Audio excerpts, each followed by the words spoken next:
There comes a time in a man's life when he must decide if he will serve money or master it. And that decision, while often buried beneath years of habit, fear, and emotional chaos, is the dividing line between a man who lives by reaction and one who lives by design.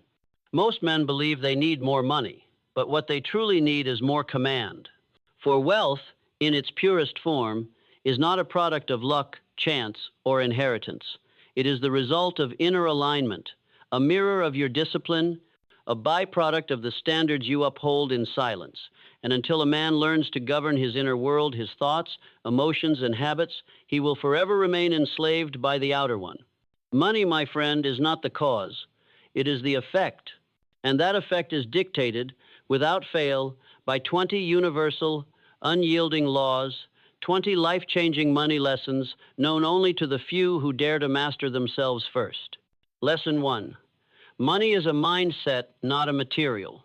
Until you learn to think differently, you will never live differently.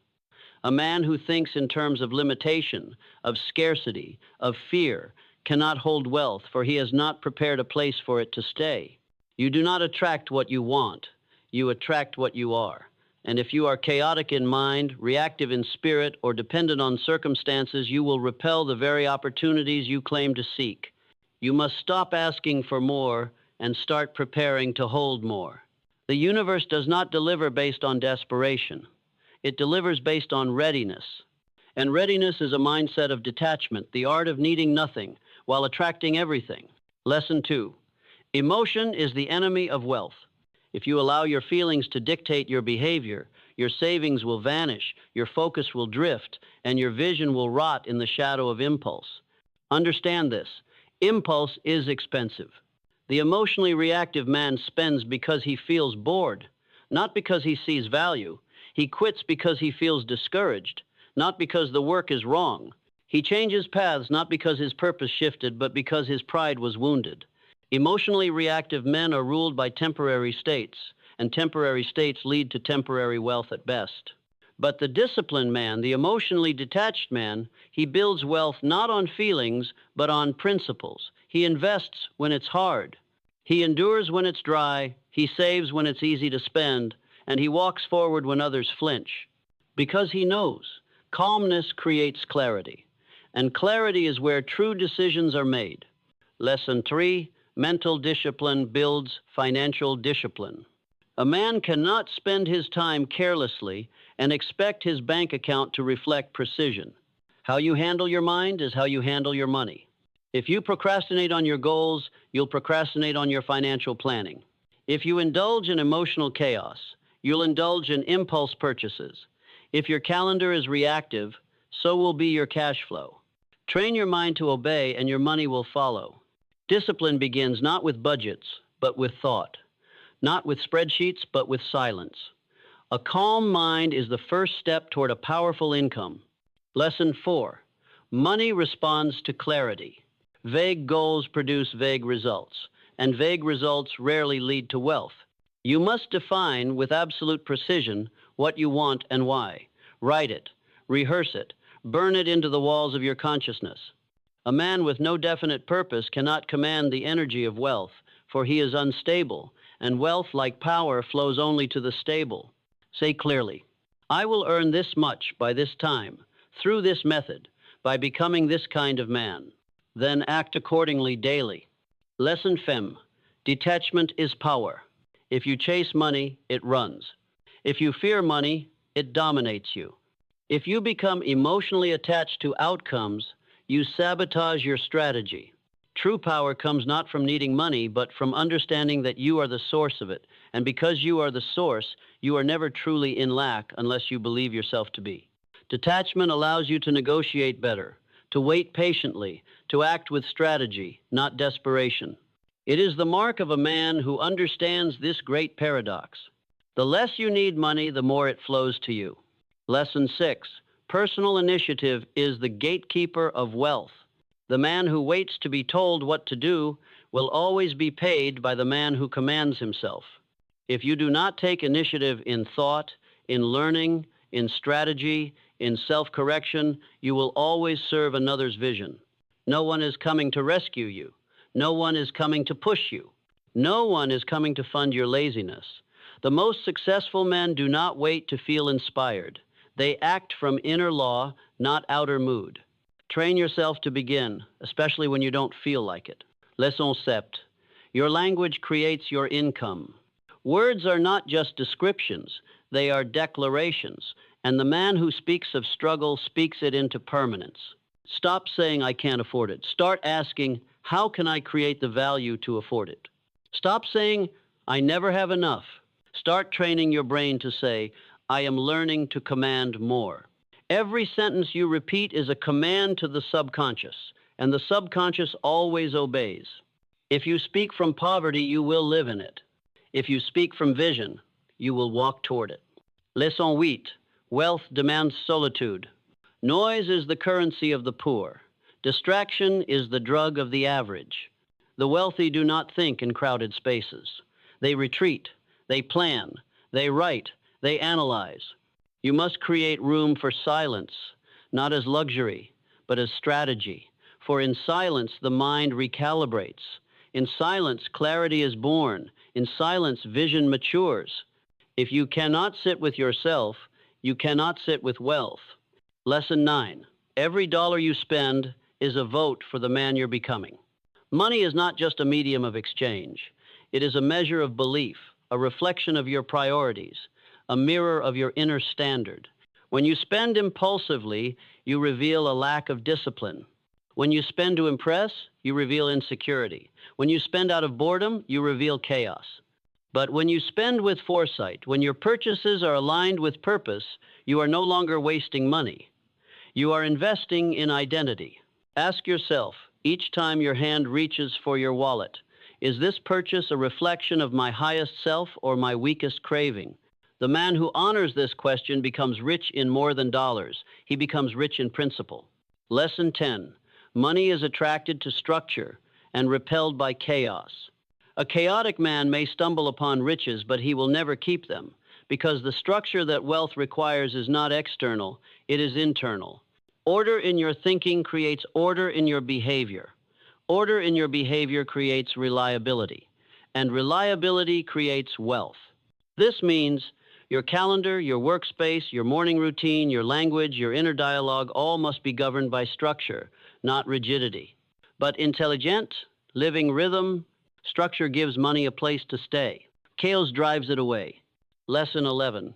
You cannot out-earn a poor self-image. If you see yourself as small, unworthy, or merely surviving, you will subconsciously sabotage every financial breakthrough that exceeds that identity. A man who believes he is worth $50,000 a year will find a way, consciously or not, to lose or limit anything above that level. Raise your identity, and your income will chase to match it. How? By building character, by keeping promises to yourself, by speaking power into your inner mirror.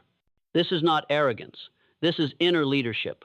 No man can command wealth on the outside who has not first commanded worth on the inside. Lesson 12. Accurate thinking is the compass of financial independence. The average man thinks he is thinking. In truth, he is remembering and reacting. He repeats what he hears, follows what he feels, and believes what he fears. But accurate thinking is different. It is the disciplined separation of fact from opinion. It is the refusal to accept emotional thinking as truth. It is the process of asking, what do I know and how do I know it? Wealth is not emotional, it is structural. It rewards those who deal in reality, not fantasy. If you think with accuracy, you will spend with precision, invest with intelligence, and plan with clarity. That is what separates the financially free from the financially frantic. Lesson 13. The world will test you to see if you're serious. Every man who seeks to grow in wealth will be tested not by the market, not by competition, but by his own patterns. You will be given opportunities to abandon your standards, to chase temporary gain, to violate your principles for quick rewards. And when that test comes, remember, the way you handle $10 determines if you're ready for $10,000. The way you handle stress when no one is watching determines if you're ready for leadership when all eyes are on you. Money is not earned. It is entrusted. You must become trustworthy first to yourself. Lesson 14.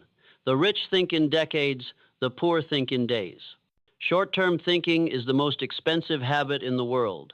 It leads to poor trades, weak deals, and emotional panic. But when you think in decades, you act with calmness. You delay gratification. You choose long-term character over short-term applause. Think long enough, and the world will come running to follow your vision. Leson cincis prezice. If you can't control your time, you can't control your money. Time is the most valuable asset. But unlike money, you cannot save it. You can only direct it. And how you direct your time reveals your true values, not your stated ones. If you say you value wealth but spend 4 hours a day consuming distractions, then your true value is comfort, not wealth. Track your time like you track your spending. If you cannot account for your minutes, do not be surprised when your bank account echoes your confusion. Lesson 16. Money will expose you, not change you. A man does not become wise when he becomes wealthy. He becomes visible. Money amplifies character. It magnifies discipline. It brings your values out into the open. If you are undisciplined with little, you will be chaotic with much. If you are reactive now, you will be reckless later. If you are generous in secret, you will be a force of good in abundance.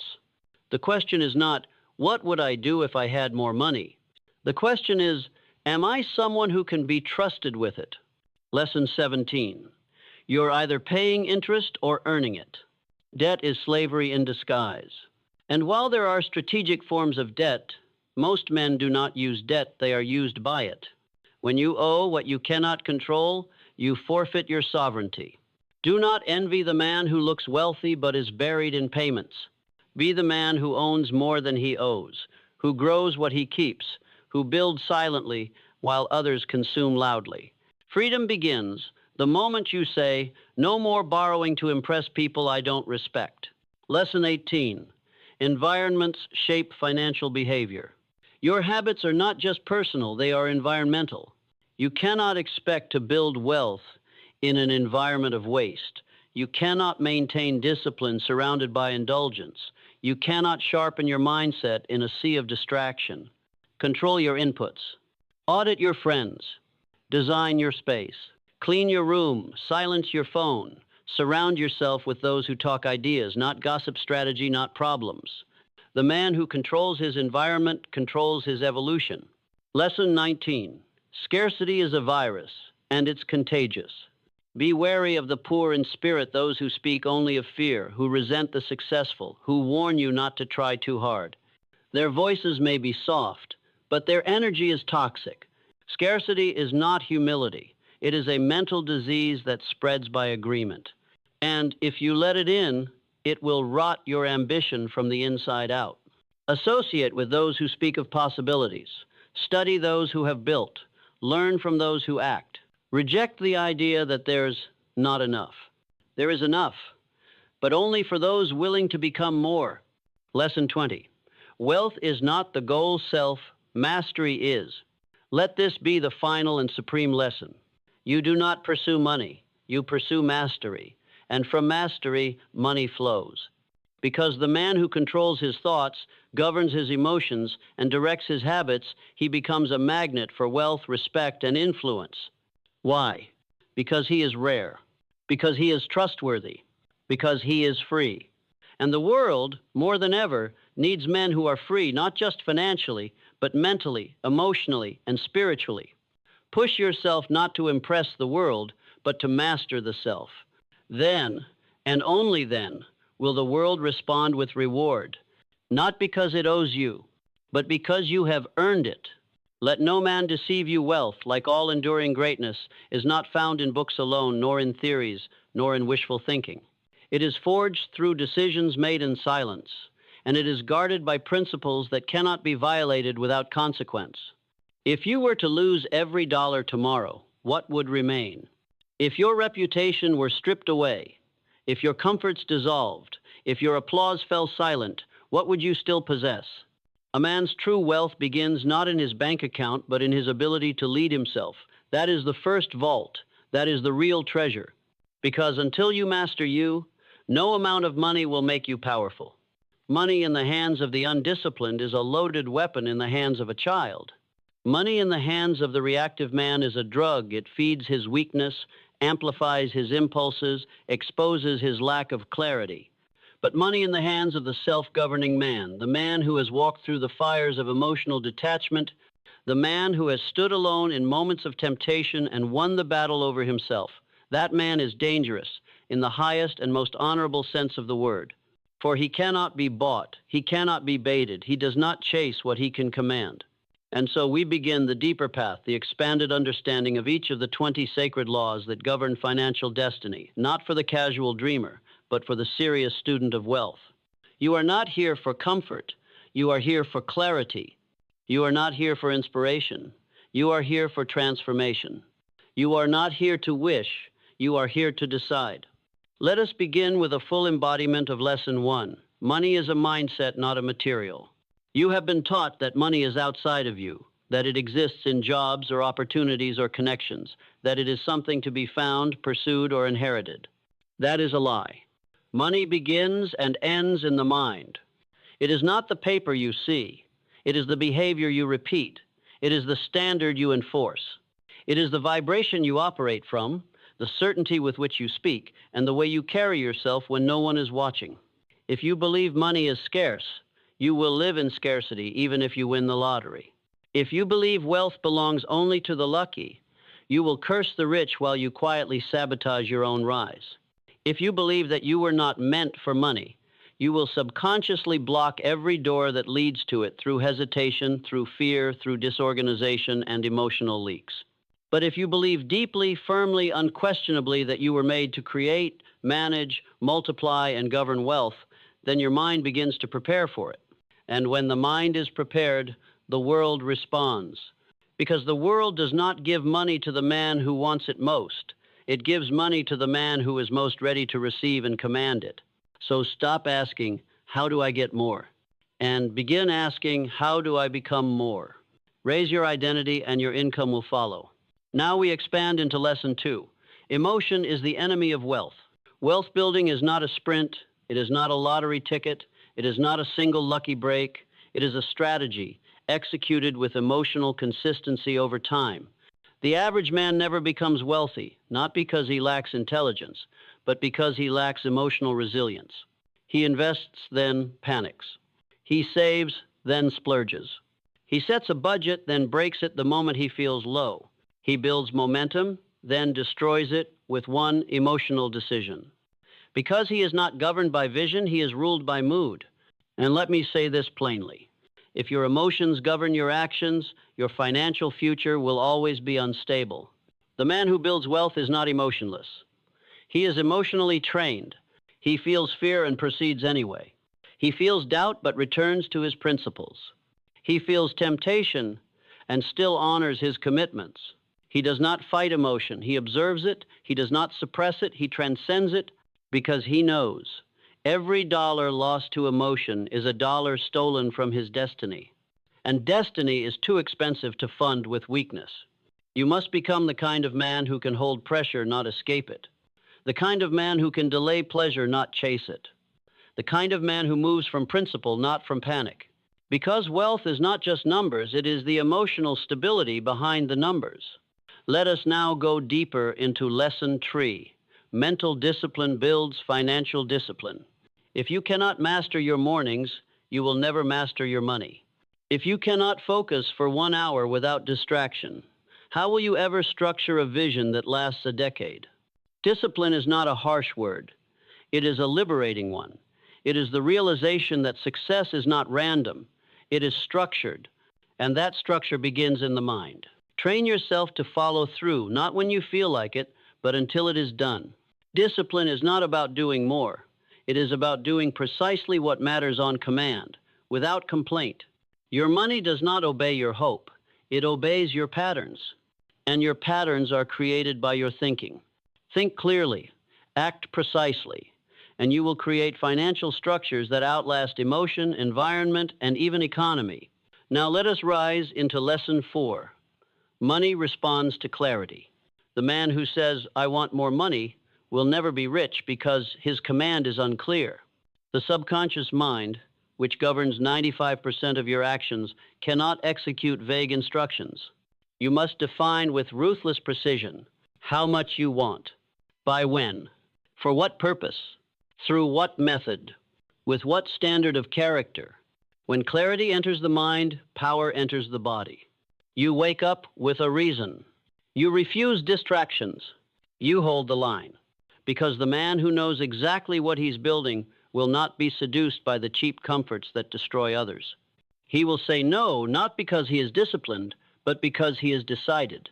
And once you decide who you are, what you want, and what price you are willing to pay, the universe begins clearing the path, not because it favors you, but because you are finally walking with intelligent force. Lesson Fem. Detachment is power. You have been told to hustle harder, to chase opportunity, to pursue wealth. But understand this, what you chase flees. What you need controls you, and what you fear to lose owns you. True wealth is not in how much you hold, it is in how little you cling. And the man who walks with financial detachment does not move with desperation, he moves with dominance.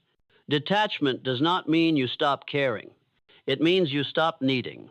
It means you approach your financial decisions not from the weakness of lack, but from the strength of vision. It means that when a deal arises, you are not shaken by the fear of missing out because you know that you are the opportunity. You are not attached to the outcome. You are loyal only to the standard.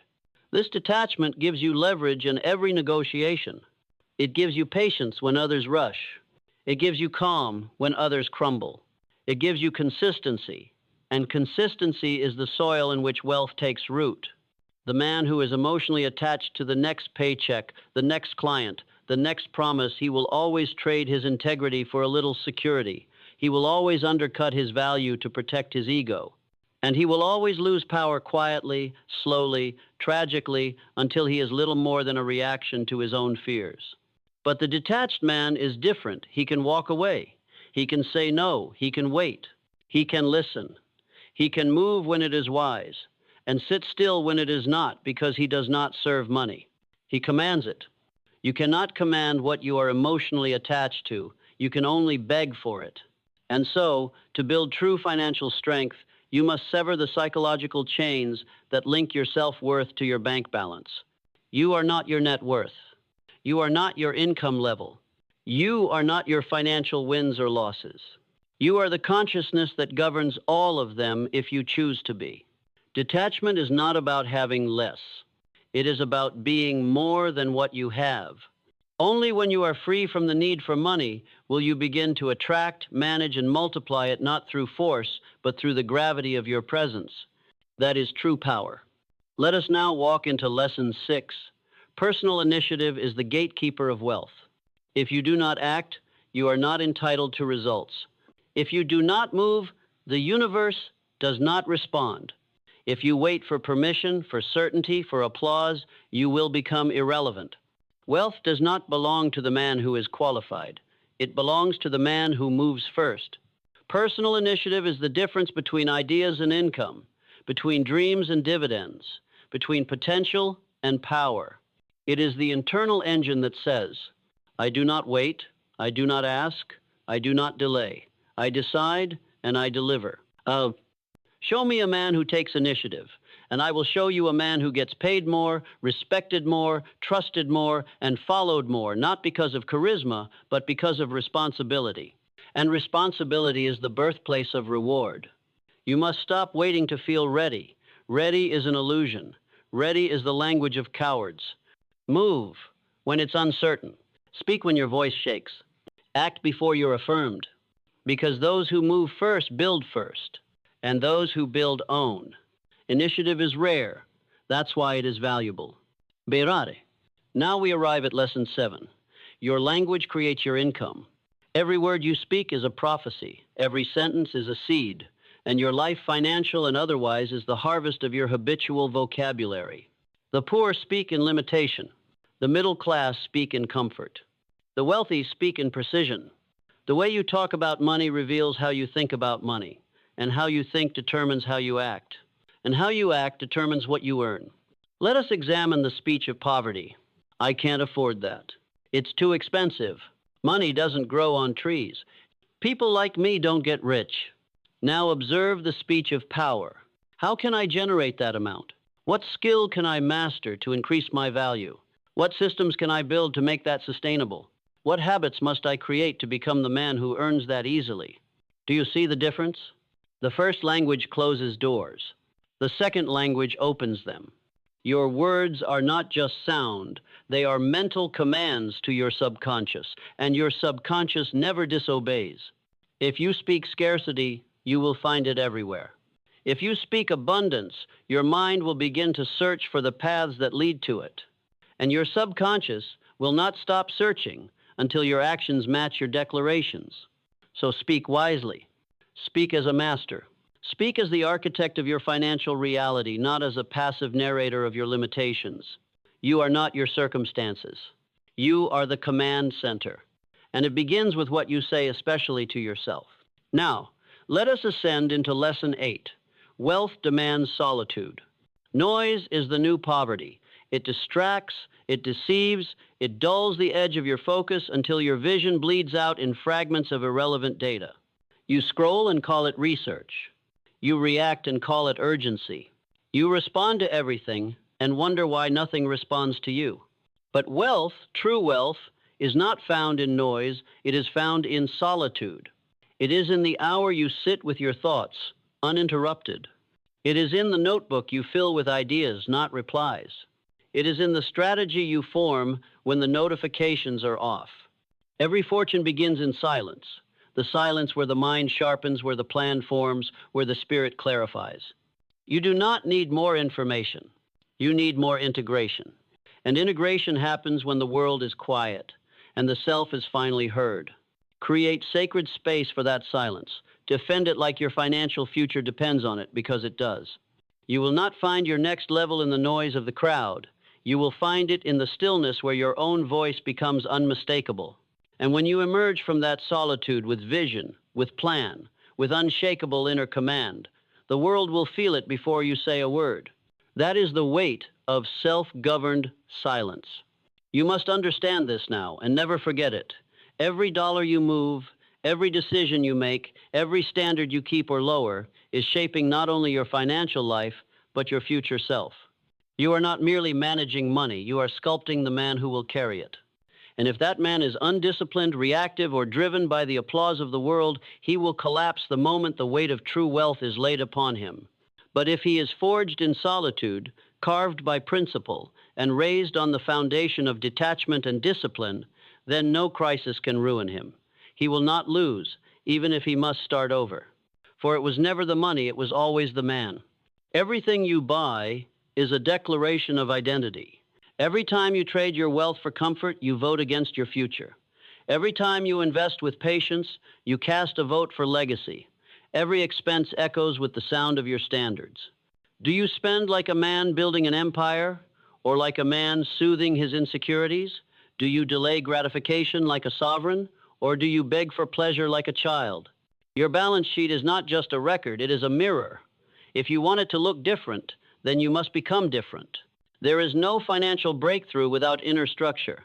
You cannot fix income with luck. You cannot fix debt with hope. You cannot fix spending with shame. You must fix thinking. You must fix focus. You must fix the broken rituals that leak energy, clarity, and wealth. Wealth is mathematical, yes, but it is also spiritual. You must become a man whose presence is more valuable than his possessions. You must carry wealth before it arrives in posture, in poise, in precision. You must speak it without arrogance and build it without noise. Do not think you can cheat these laws. The world may not see your financial life, but your subconscious does. It records every compromise. It remembers every broken promise.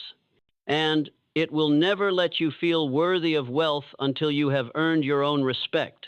That is the price. That is the law. That is why no shortcut lasts. Because the man who takes shortcuts skips the one thing that can never be skipped: identity. There is no such thing as financially stuck. There is only mentally scattered, emotionally exhausted, spiritually out of alignment.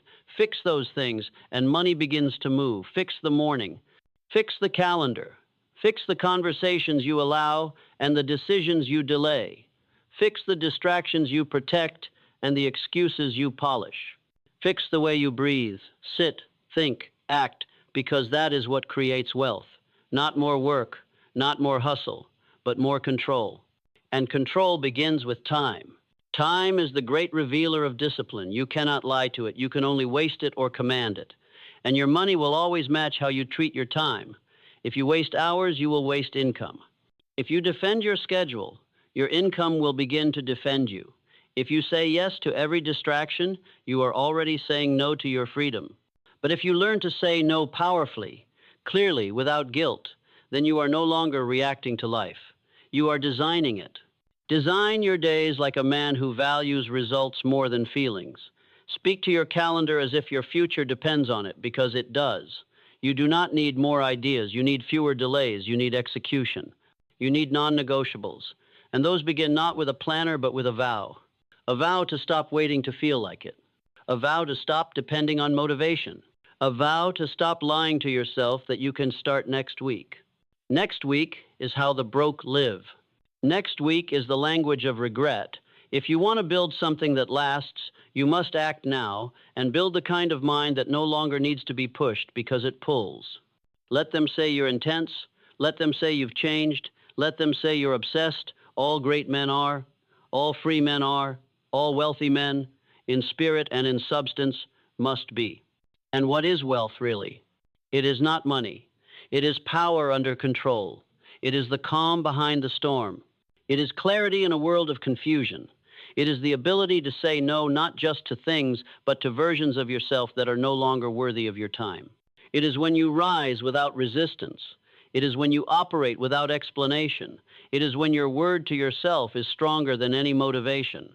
It is when you no longer feel the need to post, to prove, or to posture because your results speak louder than your voice ever could. It is silence backed by structure. It is detachment forged in fire. It is the mind governed by law. It is you trained, refined, and released. And when that man shows up, money does too, not as an idol, not as an escape, but as a servant, a tool, a weapon in the hand of one who has mastered his world within. So I will not tell you to wish for more. I will tell you to become more, to rise earlier, to study longer, to pause before reacting, to respond with intention, to train yourself to sit still when you want to quit, to say no when your ego wants to say yes, to move from principles, not pressure, from vision, not noise. And when you do, when the man you used to be falls away and the man you were meant to become begins to rise, you will no longer chase wealth. You will carry it, not just in your wallet, but in your walk, not just in your savings, but in your standards, not just in your strategy, but in your spirit. You will be wealth, not just habit. And that, my friend, is the only kind that cannot be taken. So push yourself now while others stall. Act now while others sleep. Build now while others scroll. Because in the end, it will not matter how much you knew. It will matter how precisely you acted on what you knew and how relentlessly you became the kind of man who made every dollar bow to the standard of his mind. There is no greater freedom than that, and no greater tragedy than to have known this truth and done nothing with it. So choose now.